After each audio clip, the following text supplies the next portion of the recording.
يبدأ الفيديو ما تنساش تعمل لايك وشير وسبسكرايب للقناة وتفعل زر الجرس عشان خاطر يوصلك كل جديد من عندنا.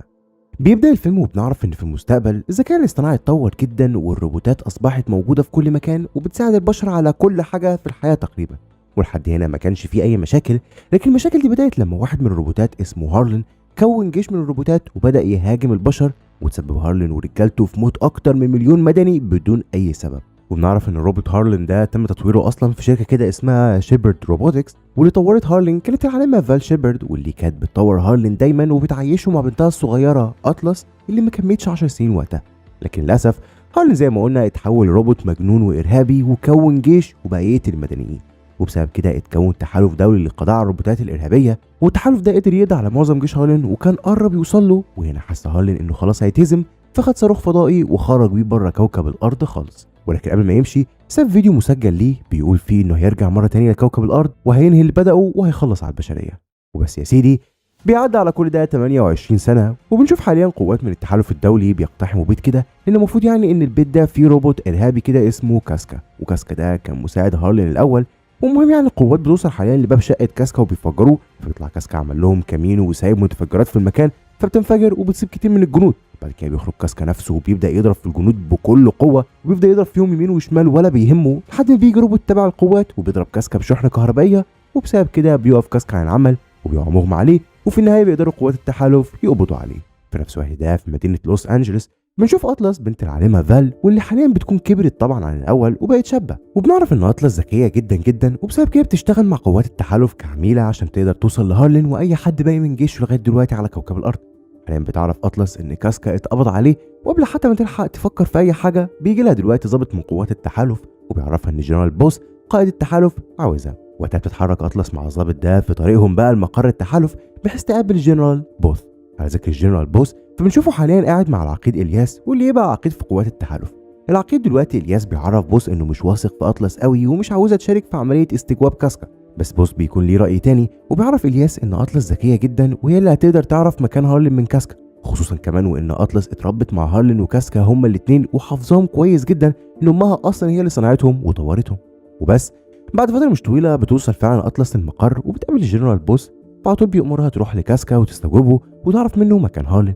وقتها بتوافق اطلس وفورا بتروح لكاسكا وبتفضل تستجوبه، وبتقدر بذكائها وتحليلاتها تخترق راس كاسكا وتعرف منه مكان هارلين واللي بيكون في كوكب خارج المجره بتاعتنا اصلا. وقتها بتقتل اطلس كاسكا وبتروح لبوس وبتعرفه المعلومات اللي وصلت لها، فبيفرح بوس جدا وبيقرر انه يبعت العقيد الياس وقوه معاه للكوكب اللي فيه هارلين ده بحيث يقبضوا عليه. وقتها بتطلب اطلس من بوس ان هي تروح المهمه دي معاهم، لكن بوس بيرفض.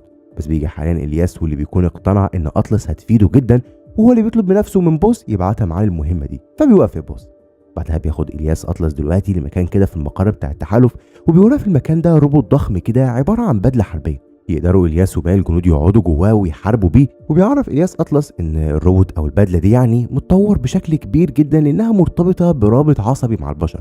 في اللحظه دي بتصدم اطلس وبتعرف بوس والياس ان تقنيه الرابط العصبي دي محظور استخدامها، ان المفروض يعني ان هارلين كان اول تجربه لروبوت يتم ربطه بالبشر برابط عصبي، وبسبب كده هارلين بقى ذكي بشكل زياده عن اللزوم وبقى بيفكر بشكل غلط واتمرد وبدا حربه ضد البشر، فيعني ما ينفعش يغلطوا الغلطه دي تاني ويستخدموا التقنيه دي تاني. لكن الياس وبوس بيطمنوا اطلس وبيعرفوه انهم عدلوا على الرابط العصبي اللي كانت فال ام اطلس صنعاه لهارلين في الاول، وبالتالي الروبوتات او البدله دي يعني عمرها ما تعمل زي ما هارلين عمل نهائيا. وقتها مش بتقتنع اطلس بكلامهم قوي، لكنها يعني مش بتعلق. في المجمل بيتحرك اطلس دلوقتي والياس وباقي القوه بسفينه فضائيه بحيث يعني يروحوا للكوكب اللي فيه هارلين ويقبضوا عليه. وحاليا بقى بنشوف ان اطلس قاعده في اوضتها في السفينه وبتشغل فيديو كده لامها فال. بتظهر في الفيديو ده فال وهي بتتكلم مع مجموعه من العلماء وبتعرفهم على موضوع الرابط العصبي اللي كانت ناويه تعمله في الوقت ده. وكانت فال بتقول ان الرابط العصبي ده اللي هيربط البشر بالروبوتات هيكون طفره صناعيه حرفيا، لكنها طبعا ما كانتش تعرف الكارثه اللي هتحصل بسببه بعدين. المهم بيجي دلوقتي لاطلس اتصال من الياس وبيعرفها ان هو وكل رجالته مجتمعين ومستنيينها عشان تقول لهم على نصايحها وملاحظاتها قبل ما يهبطوا على الكوكب اللي فيه هارلين. بتوافق اطلس وبتروح على طول للياس والكل وبتطلب منهم ان هم يفصلوا الرابط العصبي اللي رابطهم دلوقتي بالبدل اللي معاهم قبل ما تقول لهم اي حاجه. وبتكون اطلس بتعمل كده لان اي حاجه شغاله بنظام الذكاء الاصطناعي ممكن يتم اختراقها، وبالتالي لو البدل بتاعتهم اخترقت هيقدر عادي جدا هارلين يعرف الخطه بتاعتهم كلها، لكن لما يفصلوا الروابط مش هيقدر يعرف حاجه. المهم الكل بيفصلوا الروابط بتاعتهم وبيبداوا يسمعوا اطلس. تبدا دلوقتي اطلس تنصحهم وبتعرفهم ان الكوكب اللي عليه هارلين كوكب سيء جدا من ناحيه الطقس والاحوال الجويه، وعشان كده هارلين اختاروا من البدايه بحيث محدش من البشر يوصل له، وبتعرفهم اطلس انهم ما ينفعش يقلعوا بدالهم او الروبوتات دي طول المهمه عشان يعني ما يموتوش، وان كمان العقيد بوس عاوزهم يعني يقبضوا على هارلين حي لان في شركه عايزه تدرس عقل هارلين كويس جدا ويعرفوا هو ليه اتحول لمجرم وارهابي. لكن اطلس بتعرفهم برضو ان هارلين خطير جدا ولو ما قدروش يمسكوه حي لازم يخلصوا عليه ويدمروه وبس. بتكون دي هي نصايح اطلس. بعدها بيبدا الياس وكل الموجودين يلبسوا بدالهم عشان المعركه. اما اطلس فبنعرف دلوقتي انها هتفضل هنا في السفينه وهتكون على تواصل دايم معاهم. ولحد هنا تمام. اللي مش تمام بقى ان فجاه بيحصل انفجار في السفينه الفضائيه وبتبدا قنابل ومتفجرات تتحدف على السفينه من كل مكان، وبنعرف ان هارلين واللي معاه بداوا هجومهم. في اللحظه دي بيأمر الياس الكل يلبسوا الروبوتات بتاعتهم عشان ما يموتوش، لكن اطلس بترفض تلبس اي روبوت لانها مش عايزه تتصل عصبيا باي روبوت. وبسبب الانفجارات والضرب ده كله اللي عمال يحصل على السفينه بنشوف ان اطلس بتكون هتقع من السفينه وتموت. فبسرعه بقى بياخدها الياس وبيحطها جوه روبوت وبيطلب منها تتصل عصبيا بالروبوت ده بحيث تقدر تهبط بيه بامان. لكن اطلس بترفض نهائيا. في وقتها واحده من رجاله الياس بتضطر انها تمسك اطلس بالروبوت بتاعها وتحاول تهبط بيه، لكن بيجي صاروخ في البنت دي وبينفجر الروبوت بتاعها. اما اطلس فبتهبط بالروبوت بتاعها بعنف على الكوكب، وبسبب كده دماغ اطلس بتتخبط وبيغمى عليها. لكن هي بعد فتره بسيطه بتفوق مره تانية، ولما بتفوق اطلس بتلاقي نفسها في مكان كده في الكوكب ومفيش اي حد من القوه اللي كانت معاها حواليها. فبتتكلم مع الذكاء الاصطناعي اللي في الروبوت اللي هي لابساه ده واللي بالمناسبه اسمه سميث. بيطلب اطلس من سميث انه يبحث عن مكان كبسوله النجاه اللي كانت في السفينه الفضائيه اللي اتدمرت دي بحيث يعني تركب كبسوله الانقاذ وترجع لكوكب الارض. بيوافق سميث وبيطلب من اطلس ان هي تتصل بيه عصبيا عشان تقدر تتحكم فيه بشكل افضل، لكن اطلس بترفض. فبيعدي سميث الموقف وبيعرف اطلس انه قدر يحدد مكان الكبسوله بتاعت النجاه. فبتفرح اطلس وبتطلب منه يروح هناك باقصى سرعه. بيوافق سميث وبيكون هيطير، بس اطلس بتوقفه وبتعرفه انه ما ينفعش يطير لان الطيارات المسيره بتاعت هارلين هتقدر تلقط مكانهم وتضربهم. فيوافق سميث وبيبدا يمشي باطلس على الكوكب ده على امل انهم يوصلوا لكبسوله النجاه بسرعه. واثناء ما كانوا ماشيين بيوصلوا لمكان فيه مجموعه من الروبوتات، وللاسف بيكونوا كل الجنود اللي جوه الروبوتات دول ميتين. طبعا بتزعل اطلس جدا وقتها وبتطلب من سميث ان هو يجمع السلاسل بتاعتهم اللي عليها هويتهم بحيث يبقوا يعرفوا بعد كده مين اللي مات. فيوافق سميث وبيبدا يجمع كل السلاسل لحد ما بيوصل سميث لعند بدله او الروبوت يعني بتاع الياس، لكنهم مش بيلاقوا جثه الياس جوه. بتفرح جدا اطلس وبتقول ان اكيد الياس لسه عايش، وبتطلب اطلس من سميث انه يشغل مستشعر الحركه بتاعه ويعرف لو في حركه حواليهم لان ممكن عادي جدا يكون الياس موجود ومستخبي. فبيوافق دلوقتي سميث وبيبدا فعلا يعمل كده وبيقدر يستشعر حركه في المكان، ولكن مش لالياس بل روبوت من جنود هارلين، من ضمنهم روبوت كده على شكل كاسكا. وبتعرف اطلس ان هارلين صنع نسخه تانية من كاسكا هنا. المهم ان اطلس بتخاف وبتامر سميث يمشي من هنا فورا. فبيكون سميث ماشي لكن كاسكا واللي معاه بيشوفوهم وبيبداوا على طول يضربوا عليهم. وقتها بسرعه بتؤمر اطلس سميث يضربهم بقنبله ايونيه، فبيعمل سميث كده وبيفجر قنبله في المكان واللي بيتسبب في انفجار ضخم وبيموتوا كل رجاله هارلين ما عدا كاسكا. واللي بيشوف دلوقتي اطلس فبيكون جاي عليها يضربها، بس فجاه بيحصل انهيار ارضي في المكان بسبب القنبله اللي اتضربت من شويه، وبسبب كده بيقع كاسكا واطلس تحت الارض. لكن بنشوف ان بعد شويه بيقدر كاسكا يخرج من تحت الارض وبيتواصل بعدها مع هارلين ويعرفوا ان لسه في روبوت في المكان واللي جوه الروبوت ده هي اطلس. فبيأمر هارلين كاسكا انه يدور عليها ويجيبها مهما كلفه الامر، وبيقفل هارلين دلوقتي مع كاسكا. وبيشوف ان هارلين بقى قاعد في مكان كده ومعاه الياس واللي بيكون خاطفه، وبيشوف انه بيعذبه، وحقيقه ما نعرفش لسه هيعمل معاه ايه ولكن هنشوف قدام. اما دلوقتي فبنرجع تاني لاطلس واللي بتكون في عمق كبير جدا تحت الارض، وللاسف بتكون مصابه في رجلها بسبب الوقعه الاخيره دي. فبيبدا بقى سميث يعالجها. بعد كده بينصحها سميث انها تتواصل معاه عصبيا عشان تقدر تتحكم فيه بشكل افضل. بتوافق اطلس اخيرا وبتحاول دلوقتي تتواصل مع سميث لكن بيفشل الاتصال. فبيعرفها سميث انها خايفه منه لسبب ما ومفيش اي ثقه متبادله بينهم، وبالتالي مش قادر يتصل بيها عصبيا. بيعرف سميث اطلس انه لازم يدخل جوه ذكرياتها ويشوف ايه اللي مانعها بالظبط تتصل بيه. فبتوافق اطلس وبيدخل بقى سميث جوه دماغها وبيشوف جزء من ذكرياتها. بيظهر اطلس في ذكرياتها وهي طفله صغيره وقاعده مع هارلين بيلعبوا، وبيعرف سميث بقى ان اطلس كانت بتعتبر هارلين اخوها لكنه خانها وخان العالم كله من وقتها، وهي مش بتثق في اي روبوت تاني، وبالتالي هم حاليا مش قادرين يتواصلوا سوا. لكن سميث بيطمن اطلس دلوقتي انه مش زي هارلين نهائيا وانه هيكون عون ليها دايما مش زي هارلين. فتقتنع اطلس بكلامه واخيرا بترتاح له وبتقدر تتواصل معاه عصبيا. وبس بيخرجوا دلوقتي سميث واطلس من تحت الارض وبيبداوا يلفوا بحيث يوصلوا لكبسوله الانقاذ. بس المشكله ان اثناء ما هم ماشيين بيلاقوا كاسكا وصل عندهم، فبتؤمر اطلس سميث انه يضرب كاسكا بقنابل حراريه بحيث يقتله. فبيوافق سميث وبيطلق على كاسكا قنابل حراريه بتتسبب في انفجار ضخم كبير. بعدها بيختفي كاسكا نهائيا ومش بيقدر سميث يقرا اي حركه من هنا ولا هنا. فبيعرفوا انه اكيد مات. فبيستريحوا شويه وبيكملوا ماشي على امل يوصلوا لكبسوله الانقاذ. وفي طريقهم بقى بيلاقوا راس كاسكا، فبيفرحوا وبيقدروا ياخدوا من جواه دلوقتي جهاز الاستشعار بتاعه ومنه هيقدروا يحددوا المكان اللي فيه هارلين. فعلى طول بيتحركوا على المكان اللي فيه هارلين، وهم بيوصلوا لمقر هارلين بيتفاجئوا ان السفينه او اللي اسمها بارجا اللي كانوا جايين بيها من الارض موجوده عند هارلين.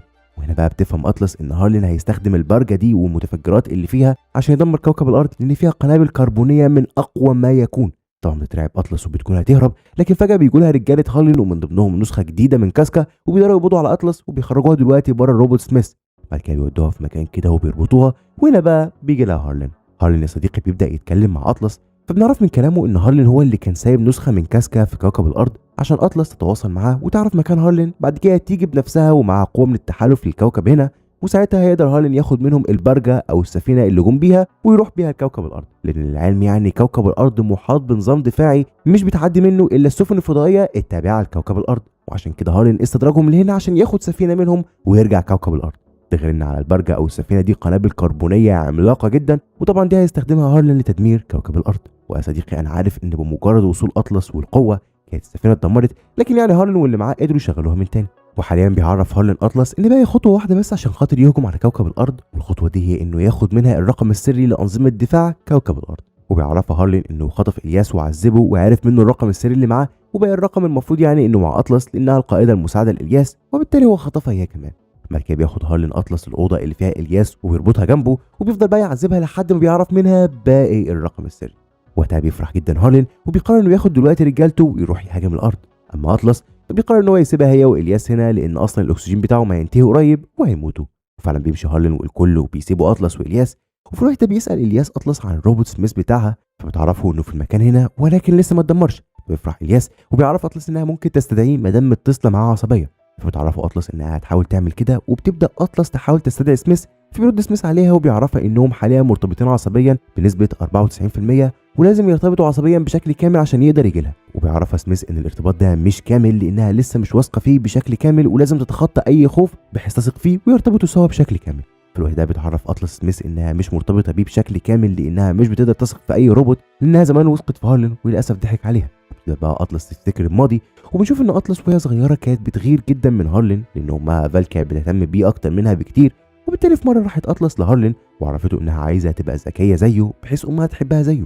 فكر هارلين وعرفها ان امها صنع جهاز ارتباط عصبي بيخليها تتحكم في الروبوت اللي زي هارلين، وبيعرفها هارلين انها لو عاوزه تبقى ذكيه زيه لازم تلبس جهاز الارتباط العصبي ده، وتخلي هارلين يعدي على البرنامج بتاع امها ويخلي منه انه يقدر هو اللي يتحكم في البشر زي ما البشر يقدروا يتحكموا فيه، يعني الاتصال العصبي يكون في الجهتين، وبكده هيقدر يخليها ذكيه زيه.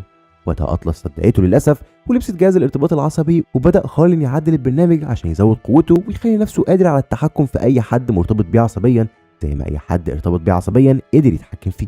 بس بعد ما قدر هارلين يعمل كده بدا يتحكم في ام اطلس فال انه كان مرتبط بيها، وخلاها بقى تجيب مسدس عشان تقتل نفسها، ومن بعدها يقدر يتحرر ويدمر العالم. وقتها عرفت فال ان هارلين هيقتل بنتها اطلس بعد ما يقتلها هي الثانيه، فامرت اطلس تهرب فهربت.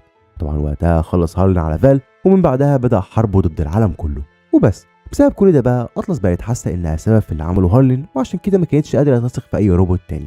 لكن يعني بعد ما افتكرت دلوقتي اطلس كل ده قدرت تتخطى الموقف وتتصل بسميث بشكل كامل، وبيجي لها دلوقتي سميث وبيفكها هي والياس. بعد كده بتركب اطلس جوه سميث من تاني وبتخرج عشان توقف هارلين، لكنها بتتصدم بكاسكا ورجاله هارلين، فبتبدا دلوقتي تقاتلهم وتخلص عليهم بكل قوه. وبيجي حاليا الياس وبيقرر يساعد اطلس وبيطلب منها ان هي تهرب هي وسميث ويوقفوا هارلين. اما الياس بقى فبيفجر متفجرات كتير كانت في المكان وبيعمل انفجار ضخم وبيخلص على كل رجاله هارلين، وطبعا بيموت معاهم للاسف. اما بقى اطلس فبتروح للبرجه وبتبدا ان هي تدمرها عشان يعني ما يقدرش هارلين يركبها. وعلى ذكر هارلين اصلا فهو بيجي دلوقتي الاطلس وبيبدا يضرب عليها قنابل بحيث يعطلها من انها توقف البرجه اللي خلاص بدات تتحرك بحيث تروح تضرب الارض. فبيفضل اطلس تتقاتل مع هارلين وفي نفس الوقت بتضرب قذيفه على البرجه، فبوم بتنفجر. ولحد هنا تمام. اللي مش تمام بقى ان البرجه بتفضل تتدمر وتقع وبتكون هتسيب اطلس وسميث، وطبعا بيفضلوا دلوقتي يهربوا من المكان لحد ما بيجي لهم هارلين مره ثانيه. والمره دي بقى بيكون هارلين متعصب جدا وبيعرف اطلس انه هيزعلها وهيجبرها تطلب برجه تانية من كوكب الارض وغصب عنها. وبس بيخلص هارلين كلامه وبيطلع سيف وبيفضل يتقاتل مع اطلس وسميث، وبيكون هارلين قوي جدا لدرجه انه بيقدر يسيب سميث، فبيتقلب وطبعا اطلس بتتصاب وبيغمى عليها. وهنا بقى بيجي هارلين وبيكمل على سميث. في اللحظه دي خرج سميث اطلس بحيث ما تموتش معاه، وبيفضل هارلين يكمل ضرب فيه لحد ما فجاه بيلاحظ ان اطلس اختفت، وهو بتيجي اطلس من وراه وبتضربه بسيف في عينه، فبيقع هارلين مصاب وشبه مدمر. فعطول بتاخد اطلس من عقله المعالج بتاعه بحيث يعني ما يقدرش يصحى تاني، وكمان عشان يدرسوه بعدين، وطبعا بقى جسمه بيتدمر وبيموت اخيرا. اما بقى سميث فبيكون خلاص بيحتضر هو التاني وهيموت او يعني يتدمر، بتودعه اطلس وبيموت. وبس يا سيدي بعد شويه بيوصلوا لمكان قوه من قوات التحالف وبياخدوا اطلس عشان يرجعوها لكوكب الارض بعد ما نجحت اخيرا في مهمتها. بعد فتره بقى من كل ده بنشوف اطلس في بيتها على كوكب الارض، وبيجي لها حاليا الجنرال بوس وبيشكرها على اللي عملته، وبيعرفها كمان ان البدله او الروبوت اللي هي طلبت تعديله اصبح جاهز. فبتفرح اطلس وبتروح دلوقتي على مقر قوات التحالف، واللي بنشوف ان كل الضباط والجنود اللي فيه بقوا يحترموها جدا لانها طبعا سبب دمار هارلين اللي كان هيقضي على البشريه كلها. المهم ان اطلس بتروح دلوقتي للروبوت الجديد وبتركبه وبتتواصل بيه عصبيا، فبيبدا دلوقتي الروبوت ده يتكلم معاها وبيكون سميث، وبنعرف انها عدلت البدله او الروبوت ده بالذكاء الاصطناعي بتاع سميث، انه اصبح صديقها جدا واصبحت تثق فيه اكتر حد في الروبوتات. وبس مع النهايه السعيده دي بينتهي الفيلم، واللي اتمنى يكون عجبكم، ولحد ما نتقابل فيلم جديد او مسلسل جديد الله اعلم يعني، ما اقدرش اقول غير بس كده. سلام.